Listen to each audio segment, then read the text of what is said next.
ಓಂ ಶಾಂತಿ. ಇಂದಿನ ಮುರಳಿಯ ದಿನಾಂಕ 12/1/2026. ಪ್ರಾತಃವಳಿ ಓಂ ಶಾಂತಿ ಬಾಪ್ತಾದ ಮಧುಬನ. ಮಧುರ ಮಕ್ಕಳೇ, ನೀವು ಪಾವನ ಪ್ರಪಂಚದಲ್ಲಿ ಹೋಗಬೇಕಾಗಿದೆ. ಆದ್ದರಿಂದ ಕಾಮ ಮಹಾಶತ್ರುವಿನ ಮೇಲೆ ಜಯ ಗಳಿಸಬೇಕಾಗಿದೆ. ಕಾಮ್ಜೀತ್ ಜಗಜ್ಜೀತರಾಗಬೇಕಾಗಿದೆ. ಪ್ರಶ್ನೆ: ಪ್ರತಿಯೊಬ್ಬರೂ ತಮ್ಮ ಚರಣೆಯಿಂದ ಎಲ್ಲರಿಗೂ ಯಾವ ಸಾಕ್ಷಾತ್ಕಾರ ಮಾಡಿಸಬಹುದು? ಉತ್ತರ: ನಾನು ಹಂಸನಾಗಿದ್ದೇನೆ ಅಥವಾ ಕೊಕ್ಕರೆಯಾಗಿದ್ದೇನೆ. ಇದನ್ನು ಪ್ರತಿಯೊಬ್ಬರೂ ತಮ್ಮ ಚರಣೆಯಿಂದಲೇ ಎಲ್ಲರಿಗೂ ಸಾಕ್ಷಾತ್ಕಾರ ಮಾಡಿಸಬಹುದು. ಏಕೆಂದರೆ ಹಂಸಗಳು ಎಂದೂ ಯಾರಿಗೂ ದುಃಖ ಕೊಡುವುದಿಲ್ಲ.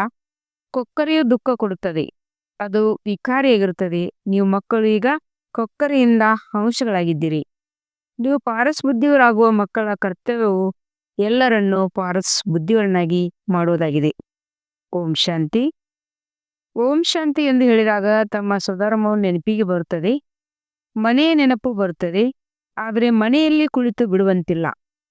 ತಂದೆಯ ಮಕ್ಕಳಾಗಿದ್ದೀರಂದ ಮೇಲೆ ಅವಶ್ಯವಾಗಿ ತಮ್ಮ ಸ್ವರ್ಗದ ನೆನಪನ್ನು ಮಾಡಬೇಕಾಗಿದೆ. ಅಂದಾಗ ಓಂ ಶಾಂತಿ ಎಂದು ಹೇಳುವುದರಿಂದ ಇಡೀ ಜ್ಞಾನವು ಬುದ್ಧಿಯಲ್ಲಿ ಬಂದುಬಿಡುತ್ತದೆ. ನಾನಾತ್ಮ ಶಾಂತ ಸ್ವರೂಪನಾಗಿದ್ದೇನೆ, ಶಾಂತಿಯ ಸಾಗರ ತಂದೆ ಮಗುವಾಗಿದ್ದೇನೆ. ಯಾವ ತಂದೆಯು ಸ್ವರ್ಗದ ಸ್ಥಾಪನೆ ಮಾಡುತ್ತಾರೆಯೋ ಆ ತಂದೆ ನಮ್ಮನ್ನು ಪವಿತ್ರ ಶಾಂತ ಸ್ವರೂಪರನ್ನಾಗಿ ಮಾಡುತ್ತಾರೆ. ಮುಖ್ಯವಾದ ಮಾತು ಪವಿತ್ರತೆಯಾಗಿದೆ. ಪ್ರಪಂಚವೇ ಪವಿತ್ರ ಮತ್ತು ಅಪವಿತ್ರವಾಗುತ್ತದೆ. ಪವಿತ್ರ ಪ್ರಪಂಚದಲ್ಲಿ ಯಾರೊಬ್ಬರೂ ವಿಕಾರಗಳಿರುವುದಿಲ್ಲ. ಅಪವಿತ್ರ ಪ್ರಪಂಚದಲ್ಲಿ ಪಂಚವಿಕಾರಗಳಿವೆ. ಆದ್ದರಿಂದ ವಿಕಾರಿ ಪ್ರಪಂಚವೆಂದು ಹೇಳಲಾಗುತ್ತದೆ. ಅದು ನಿರ್ವಿಕಾರಿ ಪ್ರಪಂಚವಾಗಿದೆ. ನಿರ್ವಿಕಾರಿ ಪ್ರಪಂಚದಿಂದ ಇಳಿಯುತ್ತಾ ಇಳಿಯುತ್ತಾ ವಿಕಾರಿ ಪ್ರಪಂಚದಲ್ಲಿ ಬರುತ್ತೀರಿ. ಅದು ಪಾವನ ಪ್ರಪಂಚ, ಇದು ಪತಿತ ಪ್ರಪಂಚವಾಗಿದೆ. ಅದು ದಿನ ಸುಖವಾಗಿದೆ, ಇದು ಅಲೆದಾಡುವ ರಾತ್ರಿಯಾಗಿದೆ. ಹಾಗೆ ನೋಡಿದರೆ ರಾತ್ರಿಯಲ್ಲಿ ಯಾರೂ ಅಲಿಯುವುದಿಲ್ಲ, ಆದರೆ ಭಕ್ತಿಗೆ ಅಲಿಯುವುದೆಂದು ಹೇಳಲಾಗುತ್ತದೆ. ನೀವು ಮಕ್ಕಳು ಇಲ್ಲಿಗೆ ಸದ್ಗತಿಯನ್ನು ಪಡೆಯಲು ಬಂದಿದ್ದೀರಿ. ನಿಮ್ಮ ಆತ್ಮದಲ್ಲಿ ಎಲ್ಲ ಪಾಪಗಳಿತ್ತು, ಪಂಚವಿಕಾರಗಳಿತ್ತು. ಅದರಲ್ಲಿಯೂ ಮುಖ್ಯವಾದುದು ಕಾಮ ವಿಕಾರವಾಗಿದೆ. ಇದರಿಂದಲೇ ಮನುಷ್ಯರು ಪಾಪಾತ್ಮರಾಗುತ್ತಾರೆ. ಇದಂತೂ ಪ್ರತಿಯೊಬ್ಬರಿಗೂ ಗೊತ್ತಿದೆ. ನಾವು ಪತಿತರಾಗಿದ್ದೇವೆ ಮತ್ತು ಪಾಪಾತ್ಮರೂ ಆಗಿದ್ದೇವೆ. ಒಂದು ಕಾಮ ವಿಕಾರದ ಕಾರಣ ಮತ್ತೆಲ್ಲ ಅರ್ಹತೆ ಹೊರಟು ಹೋಗುತ್ತದೆ. ಆದ್ದರಿಂದ ತಂದೆಯು ತಿಳಿಸುತ್ತಾರೆ, ಕಾಮವನ್ನು ಗೆದ್ದರೆ ನೀವು ಜಗಜ್ಜೀತ್ ಅರ್ಥಾತ್ ಹೊಸ ವಿಶ್ವದ ಮಾಲೀಕರಾಗುತ್ತೀರಿ. ಅಂದಮೇಲೆ ಅಂತರದಲ್ಲಿ ಇಷ್ಟು ಖುಷಿ ಇರಬೇಕು. ಮನುಷ್ಯರು ಪತಿತರಾಗುವ ಕಾರಣ ಏನೇನೂ ತಿಳಿದುಕೊಳ್ಳುವುದಿಲ್ಲ. ತಂದೆಯು ತಿಳಿಸುತ್ತಾರೆ, ಯಾವುದೇ ವಿಕಾರ ಇರಬಾರದು. ಮುಖ್ಯವಾದುದು ಕಾಮ ವಿಕಾರವಾಗಿದೆ. ಇದರ ಮೇಲೆ ಎಷ್ಟೊಂದು ಅಲ್ದಾಟಗಳಾಗುತ್ತವೆ. ಮನೆ ಮನೆಯಲ್ಲಿ ಎಷ್ಟೊಂದು ಅಶಾಂತಿ ಹಾಹಾಕಾರವಾಗಿ ಬಿಡುತ್ತದೆ. ಈ ಸಮಯದ ಪ್ರಪಂಚದಲ್ಲಿ ಹಾಹಾಕಾರ ಏಕೆ ಇದೆ? ಏಕೆಂದರೆ ಪಾಪಾತ್ಮರಿದ್ದಾರೆ. ವಿಕಾರಗಳ ಕಾರಣದಿಂದಲೇ ಅಸುರರೆಂದು ಹೇಳಲಾಗುತ್ತದೆ. ನೀವೀಗ ತಿಳ್ಕೊಂಡಿದ್ದೀರಿ. ಈ ಸಮಯದಲ್ಲಿ ಪ್ರಪಂಚದಲ್ಲಿ ಯಾವುದೂ ಕೆಲಸಕ್ಕೆ ಬರುವ ವಸ್ತುವಿಲ್ಲ. ಬಿದಿರಿನ ಕಾಡಿಗೆ ಬೆಂಕಿ ಬೀಳುವುದಿದೆ. ಈ ಕಣ್ಣುಗಳಿಂದ ಏನೆಲ್ಲ ನೋಡಿವಿರೋ ಎಲ್ಲದಕ್ಕೆ ಬೆಂಕಿ ಬೀಳುವುದು. ಆತ್ಮಕ್ಕೆ ಬೆಂಕಿ ಬೀಳುವುದಿಲ್ಲ. ಆತ್ಮ ಅಂತೂ ಸದಾ ಇನ್ಯೂರ್ ಅಂದರೆ ವಿಮೆಯಾಗಿದೆ, ಸದಾ ಜೀವಿಸ್ತಿರುತ್ತದೆ. ಆತ್ಮಕ್ಕೆ ಎಂದಾದರೂ ಇನ್ಯೂರ್ ಮಾಡಿಸ್ತಾರೆ? ಶರೀರಕ್ಕೆ ಇನ್ಯೂರ್ ಮಾಡಿಸಲಾಗುತ್ತದೆ. ಆತ್ಮ ಅವಿನಾಶಿಯಾಗಿದೆ. ಮಕ್ಕಳಿಗೆ ತಿಳಿಸಲಾಗಿದೆ, ಇದು ಒಂದು ಆಟವಾಗಿದೆ. ಆತ್ಮ ಅಂತೂ ಪಂಚತತ್ವಗಳಿಂದ ಸಂಪೂರ್ಣ ಭಿನ್ನವಾಗಿದೆ. ಇಡೀ ಪ್ರಪಂಚದ ಸಾಮಗ್ರಿಗಳೆಲ್ಲವೂ ಪಂಚತತ್ವಗಳಿಂದ ಮಾಡಲ್ಪಡುತ್ತದೆ. ಆತ್ಮವಂತೂ ಪಂಚತತ್ವಗಳಿಂದ ಮಾಡುವುದಿಲ್ಲ. ಆತ್ಮ ಅಂತೂ ಸದಾ ಇದ್ದೇ ಇರುತ್ತದೆ. ಕೇವಲ ಪುಣ್ಯಾತ್ಮ ಪಾಪಾತ್ಮನಾಗುತ್ತದೆ. ಅದಕ್ಕೆ ಪುಣ್ಯಾತ್ಮ ಪಾಪಾತ್ಮನೆಂದು ಹೆಸರು ಬರುತ್ತದೆ. ಪಂಚವಿಕಾರಗಳಿಂದ ಎಷ್ಟೊಂದು ಕೊಳಕಾಗಿ ಬಿಡುತ್ತಾರೆ.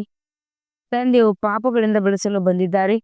ವಿಕಾರವೇ ಎಲ್ಲ ನಡವಳಿಕೆಯನ್ನು ಕೆಡಿಸುತ್ತದೆ. ಯಾವುದಕ್ಕೆ ನಡವಳಿಕೆ ಎಂದು ಹೇಳಲಾಗುತ್ತದೆ ಎಂಬುದನ್ನು ಸಹ ತಿಳ್ಕೊಂಡಿಲ್ಲ. ಇದು ಸರ್ವಶ್ರೇಷ್ಠ ಆತ್ಮಿಕ ಸರ್ಕಾರವಾಗಿದೆ. ಪಾಂಡವ ಸರ್ಕಾರವೆಂದು ಹೇಳದೆ ನಿಮಗೆ ಈಶ್ವರ್ಯ ಸರ್ಕಾರವೆಂದು ಹೇಳಬಹುದಾಗಿದೆ. ನಿಮಗೆ ತಿಳಿದಿದೆ, ನಾವು ಈಶ್ವರ್ಯ ಸರ್ಕಾರದವರಾಗಿದ್ದೇವೆ. ಈ ಈಶ್ವರ್ಯ ಸರ್ಕಾರವು ಏನು ಮಾಡುತ್ತದೆ? ಆತ್ಮರನ್ನು ಪವಿತ್ರನಾಗಿ ಮಾಡಿ ದೇವತೆಗಳನ್ನ ಮಾಡುತ್ತದೆ. ಹೀಗೆ ಬಂದರೆ ದೇವತೆಗಳು ಎಲ್ಲಿಂದ ಬರುವರು? ಇದನ್ನು ಯಾರು ತಿಳ್ಕೊಂಡಿಲ್ಲ. ಅವರು ಮನುಷ್ಯರೇ, ಆದರೆ ಹೇಗೆ ದೇವತೆಗಳಾದರು? ಯಾರು ಮಾಡಿದರು? ದೇವತೆಗಳಂತೂ ಸ್ವರ್ಗದಲ್ಲೇ ಇರುತ್ತಾರೆ.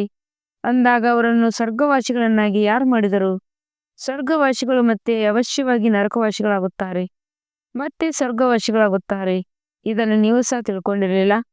ಅಂದಮೇಲೆ ಮತ್ತಾರು ತಿಳ್ಕೊಳ್ಳೋರು? ನೀವೀಗ ತಿಳ್ಕೊಂಡಿದ್ದೀರಿ, ಡ್ರಾಮಾ ಮಾಡಲ್ಪಟ್ಟಿದೆ, ಇಷ್ಟೆಲ್ಲ ಪಾತ್ರಗಳಿದ್ದಾರೆ. ಇವೆಲ್ಲ ಮಾತುಗಳು ಬುದ್ಧಿಯಲ್ಲಿರಬೇಕು. ವಿದ್ಯಾಭ್ಯಾಸವು ಬುದ್ಧಿಯಲ್ಲಿರಬೇಕಲ್ಲವೇ? ಮತ್ತು ಪವಿತ್ರರೂ ಆಗಬೇಕಾಗಿದೆ. ಪತಿತರಾಗುವುದು ಬಹಳ ಕೆಟ್ಟ ಮಾತಾಗಿದೆ. ಆತ್ಮವೇ ಪತಿತನಾಗುತ್ತದೆ. ಪತಿತರನ್ನು ಪಾವನರನ್ನಾಗಿ ಮಾಡುವುದು ನಿಮ್ಮ ಕರ್ತವ್ಯವಾಗಿದೆ. ಪಾವನರಾಗಿ ಆಗ ಪಾವನ ಪ್ರಪಂಚದಲ್ಲಿ ಹೋಗುವಿರಿ. ಇದನ್ನು ಆತ್ಮ ತಿಳಿದುಕೊಳ್ಳುತ್ತದೆ. ಆತ್ಮ ಇಲ್ಲದಿದ್ದರೆ ಶರೀರವು ಸಹ ನಿಲ್ಲಲು ಸಾಧ್ಯವಿಲ್ಲ, ಪ್ರತ್ಯುತ್ತರ ಸಿಗಲು ಸಾಧ್ಯವಿಲ್ಲ. ಆತ್ಮಕ್ಕೆ ಗೊತ್ತಿದೆ ನಾವು ಮೂಲತಃ ಪಾವನ ಪ್ರಪಂಚದ ನಿವಾಸಿಗಳಾಗಿದ್ದೇವೆ. ಈಗ ತಂದೆಯು ತಿಳಿಸುತ್ತಾರೆ, ನೀವು ಸಂಪೂರ್ಣ ಬುದ್ಧಿಹೀನರಾಗಿದ್ದೀರಿ, ಆದ್ದರಿಂದ ಪತಿತ ಪ್ರಪಂಚಕ್ಕೆ ಯೋಗ್ಯರಾಗಿ ಬಿಟ್ಟಿದ್ದೀರಿ. ಈಗ ಎಲ್ಲಿಯವರೆಗೆ ಪಾವನರಾಗುವುದಿಲ್ಲವೋ ಅಲ್ಲಿಯವರೆಗೆ ಸ್ವರ್ಗಕ್ಕೆ ಯೋಗ್ಯರಾಗುವುದಿಲ್ಲ. ಸ್ವರ್ಗದ ಹೋಲಿಕೆಯನ್ನು ಸಂಗಮಿಗದಲ್ಲಿ ಮಾಡಲಾಗುತ್ತದೆ. ಸತ್ಯುಗದಲ್ಲಿ ಈ ಹೋಲಿಕೆ ಮಾಡಲು ಸಾಧ್ಯವಿಲ್ಲ, ಏಕೆಂದರೆ ಈ ಸಂಗಮಿಗದಲ್ಲಿಯೇ ನಿಮಗೆ ಸಂಪೂರ್ಣ ಜ್ಞಾನ ಸಿಗುತ್ತದೆ, ಪವಿತ್ರ ಆಗುವ ಅಸ್ತ್ರವು ಸಿಗುತ್ತದೆ. ಪತಿತ ಪಾವನ ತಂದೆಯೇ ನಮ್ಮನ್ನು ಈ ರೀತಿ ಪಾವನರನ್ನಾಗಿ ಮಾಡಿ ಎಂದು ಒಬ್ಬರಿಗೆ ಹೇಳಲಾಗುತ್ತದೆ. ಇವರು ಸ್ವರ್ಗದ ಮಾಲೀಕರಾಗಿದ್ದಾರಲ್ಲವೇ? ನಿಮಗೆ ತಿಳಿದಿದೆ, ನಾವೇ ಸ್ವರ್ಗದ ಮಾಲೀಕರಾಗಿದ್ದೆವು, ಮತ್ತೆ 84 ಜನ್ಮಗಳನ್ನು ತೆಗೆದುಕೊಂಡು ಪತಿತರಾಗಿದ್ದೆವು. ಶ್ಯಾಮ್ ಮತ್ತು ಸುಂದರ ಎಂದು ಇವರ ಹೆಸರನ್ನು ಇಟ್ಟಿದ್ದಾರೆ. ಕೃಷ್ಣನ ಚಿತ್ರವನ್ನು ಕಪ್ಪಾಗಿ ತೋರಿಸುತ್ತಾರೆ, ಆದರೆ ಅರ್ಥವನ್ನು ತಿಳ್ಕೊಂಡಿಲ್ಲ. ಕೃಷ್ಣನ ಬಗ್ಗೆ ನಿಮಗೆ ಇಷ್ಟು ಸ್ಪಷ್ಟ ತಿಳುವಳಿಕೆ ಸಿಗುತ್ತದೆ. ಇದರಲ್ಲಿ 2 ಪ್ರಪಂಚಗಳನ್ನು ಮಾಡಿಬಿಟ್ಟಿದ್ದಾರೆ. ವಾಸ್ತವದಲ್ಲಿ 2 ಪ್ರಪಂಚಗಳಂತೂ ಇಲ್ಲ, ಪ್ರಪಂಚ ಒಂದೇ ಆಗಿದೆ. ಅದೇ ಹೊಸದು ಮತ್ತು ಹಳೆಯದಾಗುತ್ತದೆ. ಮೊದಲು ಚಿಕ್ಕ ಮಕ್ಕಳು ಹೊಸದಾಗಿರುತ್ತಾರೆ, ನಂತರ ದೊಡ್ಡವರಾಗಿ ವೃದ್ಧರಾಗುತ್ತಾರೆ. ಅಂದಾಗ ನೀವು ತಿಳಿಸುವುದಕ್ಕಾಗಿ ಎಷ್ಟೊಂದು ಕೆಡಿಸಿಕೊಳ್ಳುತ್ತೀರಿ. ತಮ್ಮ ರಾಜಧಾನಿಯನ್ನು ಸ್ಥಾಪನೆ ಮಾಡುತ್ತಿರಲ್ವೇ? ಈ ಲಕ್ಷ್ಮೀನಾರಾಯಣರು ತಿಳ್ಕೊಂಡಿದ್ದರಲ್ಲವೇ? ತಿಳುವಳಿಕೆಯಿಂದಲೇ ಎಷ್ಟೊಂದು ಮಧುರಾಗಿದ್ದಾರೆ. ಯಾರು ಕಲಿಸಿದರು? ಭಗವಂತ. ಯುದ್ಧ ಮೊದಲಾದ ಮಾತಿಲ್ಲ. ಭಗವಂತನು ಎಷ್ಟು ಬುದ್ಧಿವಂತ, ಜ್ಞಾನಪೂರ್ಣರಾಗಿದ್ದಾರೆ, ಪವಿತ್ರರಾಗಿದ್ದಾರೆ. ಶಿವನ ಚಿತ್ರದ ಮುಂದೆ ಎಲ್ಲಾ ಮನುಷ್ಯರು ಹೋಗಿ ನಮನ ಮಾಡುತ್ತಾರೆ, ಆದರೆ ಅವರು ಯಾರು ಏನು ಮಾಡುತ್ತಾರೆ ಎಂಬುದನ್ನು ಯಾರು ತಿಳ್ಕೊಂಡಿಲ್ಲ. ಶಿವಕಾಶಿ ವಿಶ್ವನಾಥ ಗಂಗಾ ಕೇವಲ ಈ ರೀತಿ ಹೇಳುತ್ತಿರುತ್ತಾರೆ, ಅರ್ಥವೇನು ಗೊತ್ತಿಲ್ಲ. ನೀವು ತಿಳಿಸಿದರೂ ಸಹ ನಮಗೆ ನೀವೇನು ತಿಳಿಸುತ್ತೀರಿ? ನಾವಂತೂ ವೇದಶಾಸ್ತ್ರ ಇತ್ಯಾದಿಗಳೆಲ್ಲವನ್ನೂ ಓದುತ್ತಿದ್ದೇವೆಂದು ಹೇಳುತ್ತಾರೆ, ಆದರೆ ಯಾವುದಕ್ಕೆ ರಾಮರಾಜ್ಯವೆಂದು ಕರೆಯಲಾಗುತ್ತದೆ ಎಂಬುದನ್ನು ಸಹ ಯಾರೂ ತಿಳ್ಕೊಂಡಿಲ್ಲ. ರಾಮರಾಜ್ಯವೆಂದು ಸತ್ಯುಗ ಹೊಸ ಪ್ರಪಂಚಕ್ಕೆ ಹೇಳಲಾಗುತ್ತದೆ. ನಿಮ್ಮಲ್ಲಿಯೂ ನಂಬರ್ ವಾರ್ ಇದ್ದಾರೆ. ಕೆಲವರಿಗೆ ಧಾರಣೆಯಾಗುತ್ತದೆ, ಕೆಲವರಂತೂ ಮರ್ತೇ ಹೋಗುತ್ತಾರೆ, ಏಕೆಂದರೆ ಪೂರ್ಣ ಕಲ್ಲು ಬುದ್ಧಿವರಾಗಿ ಬಿಟ್ಟಿದ್ದಾರೆ. ಅಂದಾಗಿ ಯಾರು ಪಾರಸ್ ಬುದ್ಧಿಯವರಾಗಿದ್ದಾರೆಯೋ ಅವರ ಕರ್ತವ್ಯವು ಅನ್ಯರನ್ನು ಪಾರಸ್ ಬುದ್ಧಿಯವರನ್ನಾಗಿ ಮಾಡೋದೇ ಆಗಿದೆ. ಕಲ್ಲು ಬುದ್ಧಿಯವರ ಚಲನೆಯು ಅದೇ ನಡೀತಾ ಇರುತ್ತದೆ, ಏಕೆಂದರೆ ಹಂಸ ಮತ್ತು ಕೊಕ್ಕರೆಯಾಗಿ ಬಿಟ್ಟಿರಲ್ವಾ?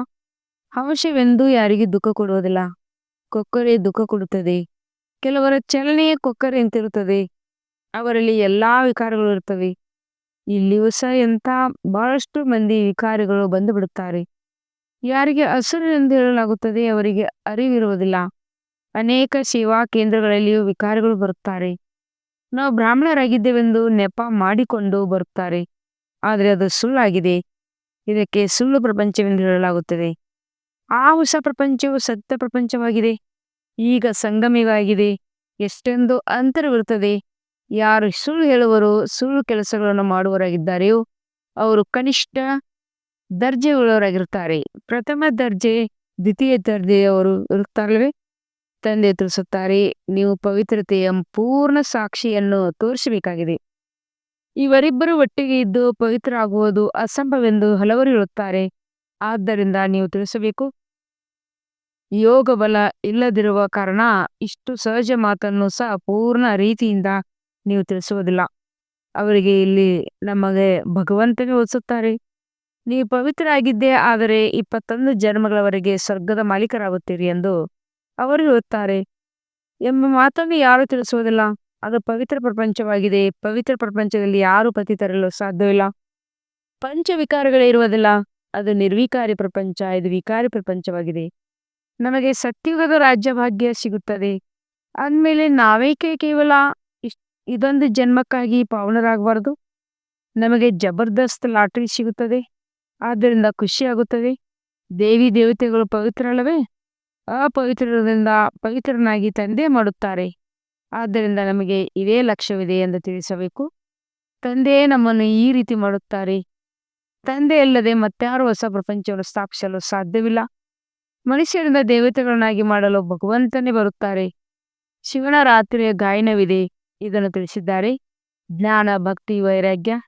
ಜ್ಞಾನ ಮತ್ತು ಭಕ್ತಿ ಅರ್ಧ ಅರ್ಧ ಭಾಗವಿದೆ. ಭಕ್ತಿಯ ನಂತರ ವೈರಾಗ್ಯ. ಈಗ ಮನೆಗೆ ಹೋಗಬೇಕಾಗಿದೆ. ಈ ಶರೀರರೂಪಿ ವಸ್ತ್ರವನ್ನು ಕಳಚಬೇಕಾಗಿದೆ. ಈ ಚೀಚಿ ಪ್ರಪಂಚದಲ್ಲಿ ಇರುವಂತಿಲ್ಲ. 84 ಜನ್ಮದ ಚಕ್ರವು ಈಗ ಪೂರ್ಣವಾಯಿತು. ಶಾಂತಿಧಾಮದ ಮೂಲಕ ಈಗ ಸುಖಧಾಮಕ್ಕೆ ಹೋಗಬೇಕಾಗಿದೆ. ಮೊಟ್ಟ ಮೊದಲು ಪರಮಾತ್ಮನ ಪರಿಚಯ ಮಾತನ್ನು ಮರೆಯಬಾರದು. ಇದೂ ಸಹ ಮಕ್ಕಳಿಗೆ ತಿಳಿದಿದೆ. ಈ ಹಳೆಯ ಪ್ರಪಂಚವು ಸಮಾಪ್ತಿಯಾಗಲಿದೆ. ತಂದೆಯು ಹೊಸ ಪ್ರಪಂಚವನ್ನು ಸ್ಥಾಪನೆ ಮಾಡುತ್ತಾರೆ. ಸ್ವರ್ಗದ ಸ್ಥಾಪನೆ ಮಾಡಲು ತಂದೆಯು ಅನೇಕ ಬಾರಿ ಬಂದಿದ್ದಾರೆ. ನರಕದ ವಿನಾಶವಾಗಬೇಕಾಗಿದೆ. ನರಕವು ಎಷ್ಟು ದೊಡ್ಡದಾಗಿದೆ, ಸ್ವರ್ಗವು ಎಷ್ಟು ಚಿಕ್ಕದಾಗಿದೆ. ಹೊಸ ಪ್ರಪಂಚದಲ್ಲಿ ಒಂದೇ ಧರ್ಮ ಇರುತ್ತದೆ. ಇಲ್ಲಿ ಅನೇಕ ಧರ್ಮಗಳಿವೆ. ಒಂದು ಧರ್ಮವನ್ನು ಯಾರು ಸ್ಥಾಪನೆ ಮಾಡಿದರು? ಬ್ರಹ್ಮನಂತೂ ಮಾಡಲಿಲ್ಲ. ಬ್ರಹ್ಮನೇ ಪತಿತರಿಂದ ಪಾವನರಾಗುತ್ತಾರೆ. ಶಿವ ತಂದೆಯು ಪತಿತರಿಂದ ಪಾವನರಾಗುವರು ಎಂದು ಹೇಳುವುದಿಲ್ಲ. ಪಾವನರೆಂದಾಗ ಲಕ್ಷ್ಮೀನಾರಾಯಣರ ಹೆಸರಿದೆ. ಬ್ರಹ್ಮನ ದಿನ, ಬ್ರಹ್ಮನ ರಾತ್ರಿ. ಇವರು ಪ್ರಜಾಪೀತನಾಗಿದ್ದಾರಲ್ಲವೇ? ಶಿವ ತಂದೆಗೆ ಅನಾದಿ ರಚಯಿತನೆಂದು ಹೇಳಲಾಗುತ್ತದೆ. ಅನಾದಿ ಶಬ್ದವು ತಂದೆಗೆ ಇದೆ. ತಂದೆಯು ಅನಾದಿ ಎಂದ ಮೇಲೆ ಆತ್ಮಗಳು ಸಹ ಅನಾದಿಯಾಗಿದ್ದಾರೆ. ಆಟವು ಅನಾದಿಯಾಗಿದೆ, ಮಾಡಲ್ಪಟ್ಟ ನಾಟಕವಾಗಿದೆ. ಸ್ವ ಆತ್ಮಕ್ಕೆ ಸೃಷ್ಟಿ ಚಕ್ರದ ಆದಿ, ಮಧ್ಯ, ಅಂತ್ಯ, ಕಾಲಾವಧಿ ಜ್ಞಾನ ಸಿಗುತ್ತದೆ. ಇದನ್ನು ಯಾರು ಕೊಟ್ಟರು? ತಂದೆ. ನೀವು 21 ಜನ್ಮವಾಗಿ ಧನಿಕರಾಗಿ ಬಿಡುತ್ತೀರಿ. ಮತ್ತೆ ರಾವಣ ರಾಜ್ಯದಲ್ಲಿ ನಿರ್ಧನಿಕರಾಗಿ ಬಿಡುತ್ತೀರಿ. ಇಲ್ಲೇ ನಡವಳಿಕೆಯು ಕೆಡುತ್ತದೆ. ಈ ಕಾರ್ಯಗಳಲ್ಲವೇ? ಬಾಕಿ 2 ಪ್ರಪಂಚಗಳು ಯಾವುದೂ ಇರುವುದಿಲ್ಲ. ಸ್ವರ್ಗ, ನರಕ ಎಲ್ಲವೂ ಒಟ್ಟಿಗೆ ನಡೆಯುತ್ತದೆ ಎಂದು ಮನುಷ್ಯರು ತಿಳಿದುಕೊಳ್ಳುತ್ತಾರೆ. ಈಗ ನೀವು ಮಕ್ಕಳಿಗೆ ಎಷ್ಟು ಸ್ಪಷ್ಟವಾಗಿ ತಿಳಿಸಲಾಗುತ್ತದೆ. ಈಗ ನೀವು ಗುಪ್ತವಾಗಿದ್ದೀರಿ. ಶಾಸ್ತ್ರಗಳಲ್ಲಿ ಏನೇನೋ ಬರೆದು ಬಿಟ್ಟಿದ್ದಾರೆ. ಸೂತ್ರವೇ ಗಂಟಾಗಿ ಬಿಟ್ಟಿದೆ. ಅದನ್ನು ತಂದೆ ವಿನ ಮತ್ತಾರು ಬಿಡಿಸಲು ಸಾಧ್ಯವಿಲ್ಲ. ನಾವು ಏನೇನು ಪ್ರಯೋಜನಕ್ಕಿಲ್ಲ, ಬಂದು ಪವನರನ್ನಾಗಿ ಮಾಡಿ ನಮ್ಮ ಚರಿತ್ರೆ ಸುಧಾರಣೆ ಮಾಡಿ ಎಂದು ತಂದೆಯನ್ನು ಕರೆಯುತ್ತಾರೆ. ಈಗ ನಮ್ಮ ಚರಿತ್ರೆ ಸುಧಾರಣೆಯಾಗುತ್ತದೆ. ಕೆಲವರಂತೂ ಸುಧಾರಣೆಯಾಗುವ ಬದಲು ಇನ್ನೂ ಹಾಳಾಗುತ್ತಾರೆ. ಚಲನೆಯಿಂದಲೂ ಸಹ ಅರ್ಥವಾಗುತ್ತದೆ. ಇಂದು ಮಹಾರಥಿ ಹಂಸಗಳೆಂದು ಕರೆಸಿಕೊಳ್ಳುವವರು ನಾಳೆ ಕೊಕ್ಕರೆಯಾಗಿ ಬಿಡುತ್ತಾರೆ. ಇದರಲ್ಲಿ ತಡವಾಗುವುದಿಲ್ಲ. ಮಾಯೆಯು ಸಹ ಗುಪ್ತವಾಗಿದೆಯಲ್ಲವೇ? ಕ್ರೋಧವೇನೋ ಕಾಣುವುದಿಲ್ಲ. ಆದರೆ ಬೌ ಬೌ ಬೌ ಎಂದು ಹೊರಗೆ ಬಂದಾಗ ಇವರಿಗೆ ಕೋಪ ಬಂದಿದೆ ಎಂದು ಅರ್ಥವಾಗುತ್ತದೆ. ಕೆಲವರು ಆಶ್ಚರ್ಯವಾಗಿ ಕೇಳಿ ಹೇಳಿ ನಡೆದು ಮತ್ತೆ ಹೊರಟು ಹೋಗುತ್ತಾರೆ. ಎಷ್ಟೊಂದು ಜನರು ಬೀಳುವರು, ಒಮ್ಮೆ ಕಲ್ಲಾಗಿ ಬಿಡುತ್ತಾರೆ. ಇಂದ್ರಪ್ರಸ್ಥದ ಮಾತಿದೆಯಲ್ವೇ? ನೋಡುತ್ತಿದ್ದಂತೆ ಅರ್ಥವಾಗಿ ಬಿಡುತ್ತದೆ. ಇಂಥವರು ಮತ್ತೆ ಸಭೆಯಲ್ಲಿ ಬರಬಾರದು. ಅಲ್ಪ ಸ್ವಲ್ಪ ಜ್ಞಾನವನ್ನು ಕೇಳಿದರೂ ಸಹ ಸ್ವರ್ಗದಲ್ಲಿ ಬಂದೇ ಬರುತ್ತಾರೆ. ಜ್ಞಾನದ ವಿನಾಶವಾಗಲು ಸಾಧ್ಯವಿಲ್ಲ. ಈಗ ತಂದೆ ತಿಳಿಸುತ್ತಾರೆ, ನೀವು ಪುರುಷಾರ್ಥ ಮಾಡಿ ಶ್ರೇಷ್ಠ ಪದವಿಯನ್ನು ಪಡೆಯಬೇಕಾಗಿದೆ. ಒಂದು ವೇಳೆ ವಿಕಾರದಲ್ಲಿ ಹೋದರೆ ಪದವಿ ಭ್ರಷ್ಟ ಮಾಡಿಕೊಳ್ತೀರಿ. ಸೂರ್ಯವಂಶಿ ಚಂದ್ರವಂಶಿಯರಾಗುತ್ತೀರಿ. ನಂತರ ವೈಶ್ಯವಂಶಿ ಶೂದ್ರವಂಶಿಯರಾಗುತ್ತೀರಿ. ಈ ಚಕ್ರವು ಹೇಗೆ ಸುತ್ತುತ್ತದೆ ಎಂಬುದನ್ನು ನೀವು ಮಕ್ಕಳು ತಿಳ್ಕೊಂಡಿದ್ದೀರಿ. ಅವರಂತೂ ಕಲಿಯುಗದ ಆಯುಷ್ಯನ್ನು ಇನ್ನೂ 40,000 ವರ್ಷಗಳೆಂದು ಹೇಳಿಬಿಡುತ್ತಾರೆ. ಏನೇನು ಕೆಳಗಿಳಿಯಲೇಬೇಕಾಗುತ್ತದೆ ಅಲ್ಲವೇ? 40,000 ವರ್ಷಗಳು ಇದ್ದಿದ್ದೇ ಆದರೆ ಜನಸಂಖ್ಯೆ ಇನ್ನೂ ಹೆಚ್ಚಾಗಿ ಬಿಡುವುದು. 5,000 ವರ್ಷಗಳಲ್ಲೇ ಇಷ್ಟು ಜನಸಂಖ್ಯೆ ಇದೆ. ತಿನ್ನುವುದಕ್ಕೆ ಆಹಾರವೂ ಸಿಗುವುದಿಲ್ಲ. ಆದಮೇಲೆ ಇಷ್ಟು 1,000 ವರ್ಷಗಳಲ್ಲಿ ಇನ್ನಷ್ಟು ವೃದ್ಧಿಯಾಗಿ ಬಿಡುತ್ತದೆ. ಅಂದಾಗ ತಂದೆಯು ಬಂದು ಧೈರ್ಯವನ್ನು ಕೊಡುತ್ತಾರೆ. ಪತಿತ ಮನುಷ್ಯರಂತೂ ಹೊಡೆದಾಡಬೇಕಾಗಿದೆ. ಅವರ ಬುದ್ಧಿಯು ಇತ್ತೀಚೆ ಕಡೆ ಬರಲು ಸಾಧ್ಯವಿಲ್ಲ. ಈಗ ನಿಮ್ಮ ಬುದ್ಧಿಯು ನೋಡಿ ಎಷ್ಟು ಬದಲಾಗುತ್ತಿದೆ. ಆದರೂ ಸಹ ಮಾಯು ಅವಶ್ಯವಾಗಿ ಮೋಸಗೊಳಿಸುತ್ತದೆ. ಇಚ್ಛಾ ಮಾತ್ರ ಅವಿದ್ಯಾ ಯಾವುದೇ ಇಚ್ಛೆ ಬಂದಿತೆಂದರೆ ಅವರು ಸಮಾಪ್ತಿ ಅರ್ಥಾತ್ ಕನಿಷ್ಠರಾಗಿ ಬಿಡುತ್ತಾರೆ. ಒಳ್ಳೆಯ ಮಹಾರಥಿಗಳಿಗೂ ಸಹ ಮಾಯು ಯಾವುದಾದರೊಂದು ಪ್ರಕಾರದಿಂದ ಕೆಲವು ಮೋಸ ಮಾಡುತ್ತದೆ. ಅಂಥವ್ರು ಮತ್ತೆ ಹೃದಯ ನೀರಲು ಸಾಧ್ಯವಿಲ್ಲ. ಹೇಗೆ ಲೌಕಿಕ ತಂದೆ ತಾಯಿಯು ಹೃದಯ ನೀರೋದಿಲ್ಲ, ಕೆಲವು ಮಕ್ಕಳಂತೂ ತನ್ನ ತಂದೆಯನ್ನು ಮುಗಿಸಿ ಬಿಡುತ್ತಾರೆ, ಪರಿವಾರವನ್ನು ಮುಗಿಸಿ ಬಿಡುತ್ತಾರೆ. ಮಹಾನ್ ಪಾಪಾತ್ಮರಾಗಿದ್ದಾರೆ. ರಾವಣನು ಏನು ಮಾಡಿಬಿಡುತ್ತಾನೆ. ಬಹಳ ಕೊಳಕು ಪ್ರಪಂಚವಾಗಿದೆ. ಇದರಲ್ಲಿ ಎಂದೂ ಮನಸ್ಸಿನಿಡಬಾರದು. ಪವಿತ್ರರಾಗಲು ಬಹಳ ಸಾಹಸ ಬೇಕು. ವಿಶ್ವದ ರಾಜ್ಯಭಾಗ್ಯದ ಬಹುಮಾನವನ್ನು ತೆಗೆದುಕೊಳ್ಳಲು ಪವಿತ್ರತೆ ಮುಖ್ಯವಾಗಿದೆ.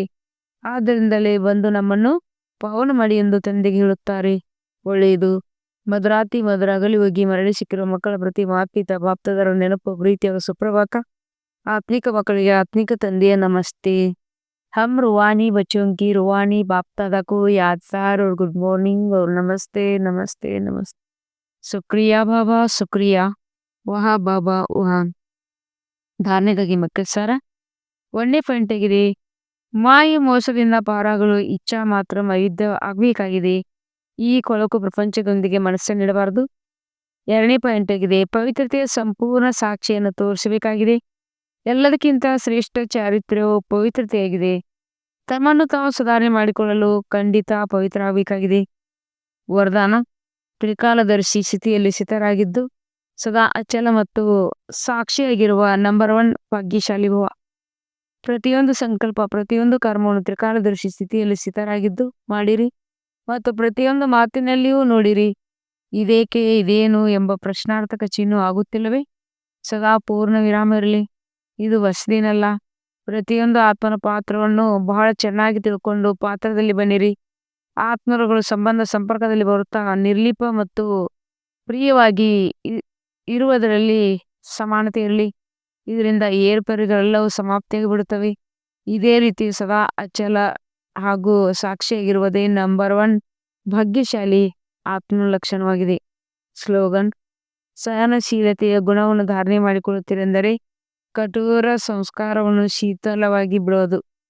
ಅವ್ಯಕ್ತ ಸೂಚನೆಗಳು, ಈ ಅವ್ಯಕ್ತ ಮಾಸದಲ್ಲಿ ಬಂಧನಯುಕ್ತರಾಗಿ ಜೀವನ ಮುಕ್ತ ಸ್ಥಿತಿಯ ಅನುಭವ ಮಾಡ್ರಿ. ನಿಮ್ಮ ಆತ್ಮಿಕ ಸ್ಲೋಗನ್ ಏನು? ಮುಕ್ತಿ ಮತ್ತು ಜೀವನ್ಮುಕ್ತಿಯ ನಮ್ಮ ಜನ್ಮಸಿದ್ಧ ಅಧಿಕಾರವಾಗಿದೆ. ಪರಮಧಾಮದಲ್ಲಿದ್ದಾಗ ಮುಕ್ತಿ ಏನು, ಜೀವನ್ಮುಕ್ತಿ ಏನು ಅನುಭವ ಇರುವುದಿಲ್ಲ. ಇದರ ಅನುಭವ ಈ ಬ್ರಾಹ್ಮಣ ಜೀವನದಲ್ಲಿ ಈಗಲೇ ಮಾಡಬೇಕಾಗಿದೆ. ಓಂ ಶಾಂತಿ.